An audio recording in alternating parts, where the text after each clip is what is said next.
Quiero saludar en esta parte del programa a Ezequiel Hernández, abogado experto en inmigración. Abogado, buena tarde, gracias por acompañarnos.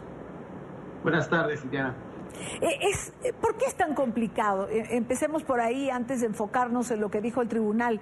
Lograr este acuerdo, esta negociación entre demócratas y republicanos en este momento en el Congreso.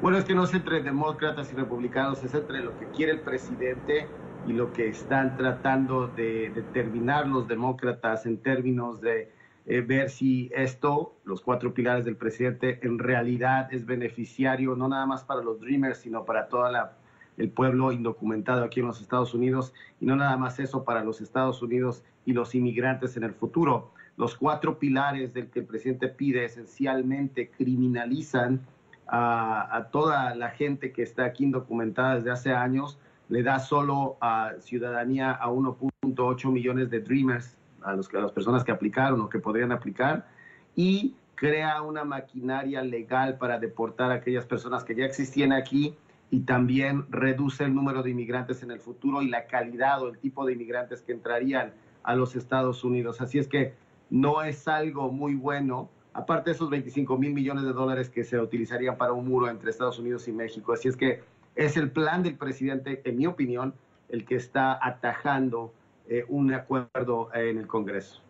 Ahora, decía el presidente, abogado Hernández, refería las veces que han perdido en relación a estos temas migratorios y preguntaba, ¿qué nos dice esto de nuestro sistema de justicia? Y yo le pregunto a usted, ¿qué dice la decisión de la Corte hoy del sistema de justicia de los Estados Unidos?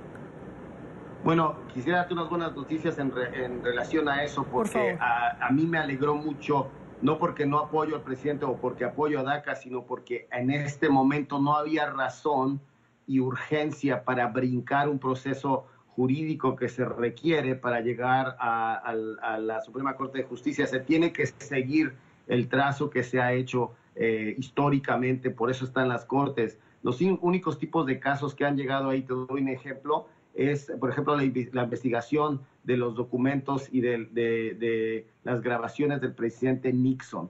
Algo de ese tipo de importancia se puede uno brincar al circuito o las apelaciones. La investigación de los contras en el Congreso también se brincó a una corte para poder llegar a la Suprema Corte de Justicia. Y la Suprema Corte de Justicia hizo su trabajo hoy en el decir que no nada más el simple hecho de que el presidente quiere brincarse eso, lo dejaría hacer. Así es que a mí me gustó el hecho de que el presidente ahorita no puede brincarse eso.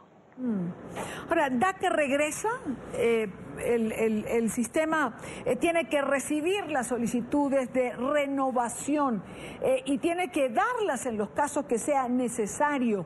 Esto lo damos por cierto. Correcto, no nada más las peticiones que están siendo renovadas, que ya existían, pero también esa fecha de marzo 5 del 2018 queda sin poder.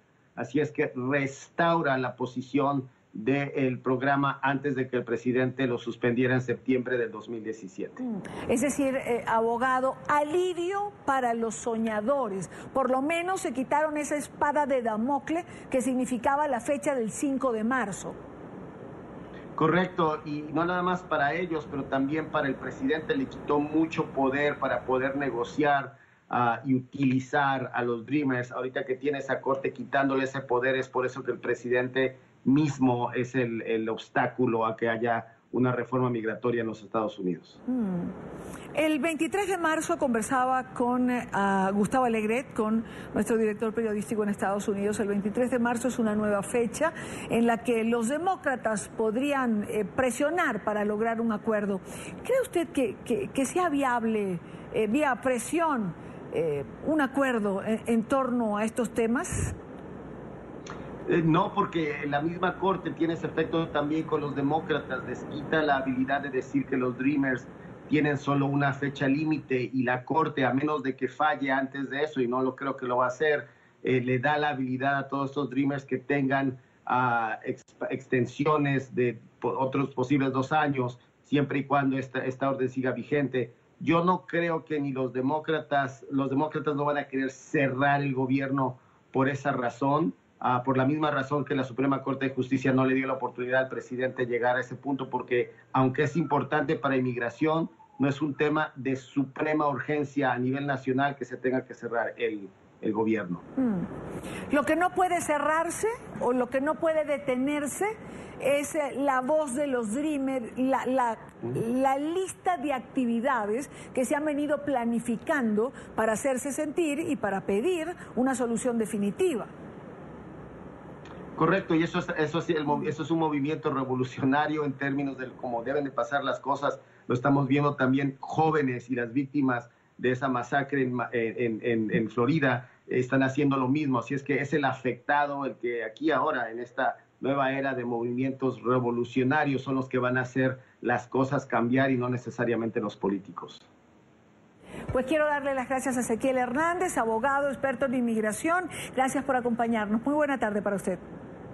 Un honor en hablar contigo.